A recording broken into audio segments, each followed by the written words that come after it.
You think you don't have addictions because you don't drink or do drugs?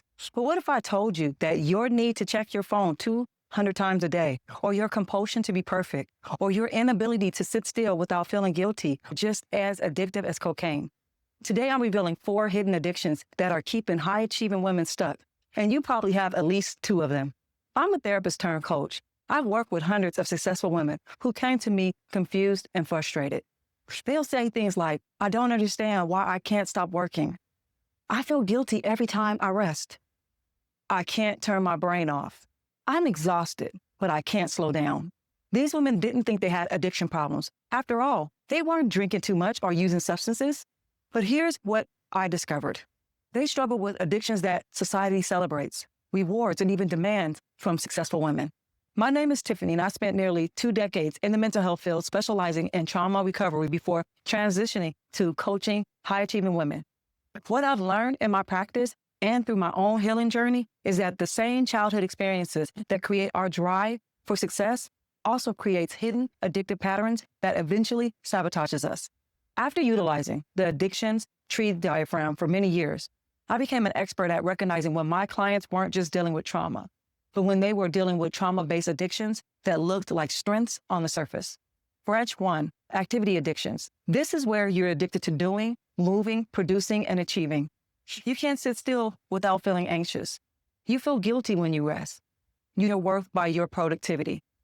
I had a client, Sarah, a VP I worked with, that would work 40 hours a week and still feel like she wasn't doing enough. She checked emails at midnight, worked on vacations, and panicked if she had an empty calendar. This wasn't just dedication. This was addiction to that neurochemical hit of being busy. The childhood root often is learning that love was conditional based on performance. Good girls are helpful girls, or your worth equals your output. Second, thought addiction. This is your brain's inability to stop analyzing, planning, worrying, or seeking perfection. You rehearse conversations that haven't even happened, and you create 47 backup plans for every scenario. And here's this. You can't make decisions because you're addicted to finding the perfect choice.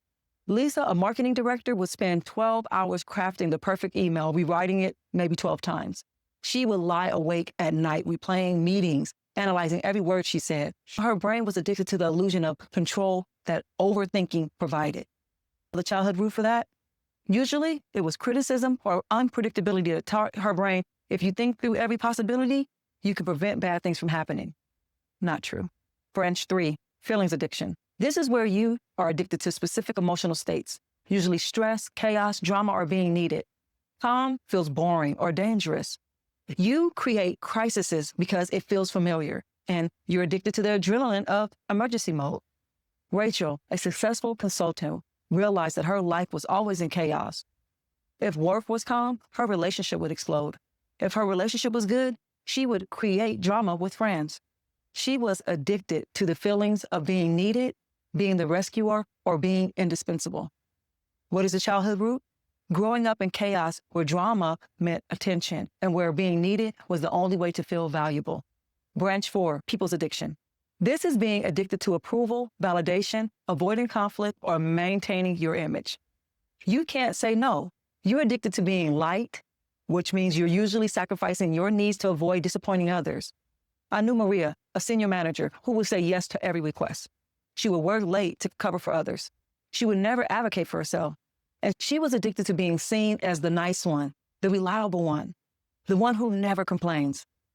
The childhood root? Learning that your needs didn't matter, that love was earned through pleasing others, or that conflict meant abandonment. Here's what's crucial to understand.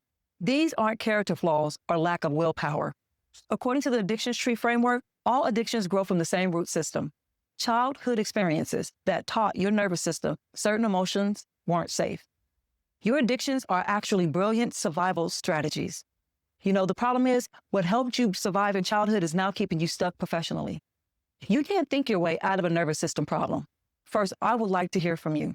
Which of these 4 addiction branches resonates most? Activity, thought, feeling, or people's addiction?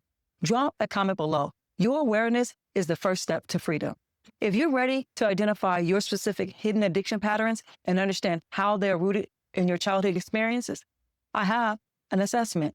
Now, this isn't another quiz. It is a comprehensive evaluation that helps map these addiction patterns across all branches of the tree. And it also identifies childhood experiences that created them while giving you a personalized roadmap for healing. You will discover your primary addictions, patterns, and triggers. Remember, you're not broken. You adapt brilliantly. Now it's time to choose your behaviors instead of being driven by them. Subscribe and hit the notification bell because next week, we're exploring why being addicted to busy is destroying your success and what to do about it.